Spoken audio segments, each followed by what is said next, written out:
और कितने कुरुक्षेत्र। मेरी इस नई कहानी का नाम है रामधारी सिंह दिनकर जी ने एक कविता लिखी थी, काव्य संग्रह कुरुक्षेत्र। उसका एक लाइन मुझे बहुत पसंद है, क्षमा शोभती उसको जिसके पास गरुड़ हो। और इससे हम जीने की प्रेरणा ले सकते हैं। मेरी कहानी सुनिए, और कितने कुरुक्षेत्र। आज ऑफिस में बड़ी गहमा गहमी थी। पूरे 2 घंटे की माथापच्ची के बाद आकाश ने कंपनी के बारे में एक प्रस्तुति तैयार की थी। उसे एक बढ़िया मौका मिलेगा अपनी प्रतिभा को दिखाने का। दरअसल ये कंपनी नई ही बनी थी। 4 साल पहले कनाडा से स्वदेश लौटे श्री मनोज बख्शी ने शुरू की थी ई कॉमर्स की कंपनी। पूरे 8 महीनों के लंबे संघर्ष के बाद कंपनी को ऑफिस की एक जगह मिली थी, सरकारी आईटी पार्क में। कभी ये इंस्पेक्टर कभी वो इंस्पेक्टर आ जाते थे। पूरे 7 लोग आए थे जब सरकार की सहमति मिली थी इस जमीन के ऊपर। आकाश ने पूरी लिस्ट भी तैयार कर ली थी।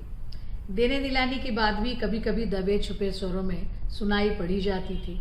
दिवाली पर जब उनको छोटे डब्बे मिले तो उन्होंने कितना बुरा मुंह बनाया था। आकाश बख्शी का चहेता था। भारत की कोई भी लड़ाई कभी खत्म नहीं होती, क्योंकि हम अपने आप से ही लड़ते रहते हैं, बख्शी हमेशा कहा करते थे। फिर धीरे धीरे कंपनी में कंप्यूटर लग गए। वहाँ भी वही जद्दोजहद। एक और कुरुक्षेत्र सामने था। क्या, कितना, कहाँ से माल बाहर ला सकते हैं, इस पर बड़ी माथापच्ची हुई।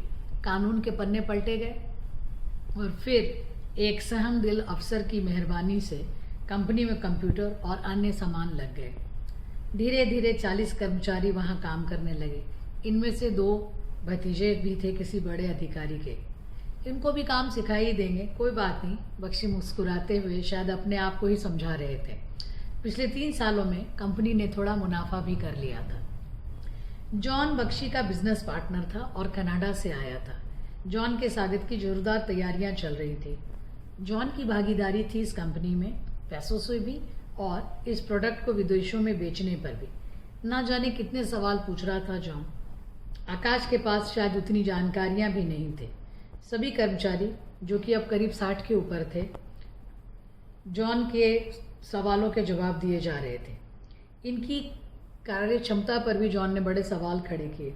जॉन ने कहा, कल वो फिर सबसे अकेले में भी मिलेगा। बख्शी शाम को थोड़ा परेशान दिखे। उनको भी पता था कि पत्तों से बहुत दिन तक आवरण नहीं रखे जा सकते। 60 में करीब 6 लोग तो सिफारिशों पे आए थे और जॉन के सामने उनकी पोल खुल जाएगी, एक नहीं चलेगी। चुटकियों में पकड़ लेगा वो उनको। ये विदेशी केवल लाभ हानि देखते हैं, बख्शी को भी नहीं बख्शेंगे, सोचकर आकाश मुस्कुरा रहा था।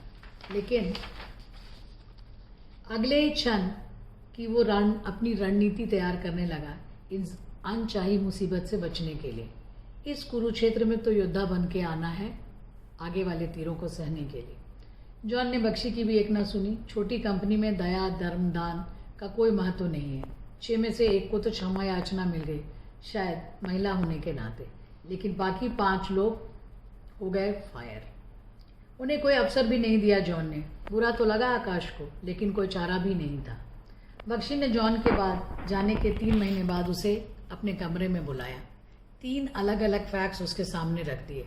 एक बड़ा प्रोजेक्ट हाथ से निकल रहा था। एक नोटिस था, कुछ आयात निर्यात कानून उल्लंघन करने के विषय में था, और तीसरा नोटिस इनकम टैक्स डिपार्टमेंट से था। उन 5 का तो जो कंपनी से निकाल दिए गए थे, कुछ ना कुछ संबंध इस नोटिस से तो था ही। भाई चहेतों को जो हटा दिया था बख्शी ने। ये अब एक नया कुरुक्षेत्र था। दुश्मन कब और कहाँ से आगे आ जाएंगे ये पता ही नहीं था। गलती क्या थी बख्शी की? उसने दया तो दिखाई थी। कठपुतली के खेल में जॉन के हाथ में ज़्यादा ताकत थी। वो ऐसे ही नाराज़ था, कंपनी ऐसे लोगों पर खर्च कर रही है जो उसके हकदार नहीं है। बख्शी ने भी वही किया जो शायद उस समय की मांग थी। वो अपने छोटे बिजनेस को संभालना चाहता है। एक कुरुक्षेत्र हो तो आदमी हताश हो जाता है, यहाँ पर तो हर मोर्चे पर ही लड़ाई थी। आकाश ने बख्शी जी को फैक्स पढ़कर लौटा दिया। देवों और दानवों की लड़ाई में दानवों को ही जीतते देखा है, लेकिन न्याय के लिए युद्ध ज़रूरी है। बख्शी ने कहा, नॉट टू वरी, चलो भाई एक और कुरुक्षेत्र के लिए तैयार होते हैं। आकाश ने भी सिर हिला दिया, आगे की लंबी लड़ाई लड़ने के लिए।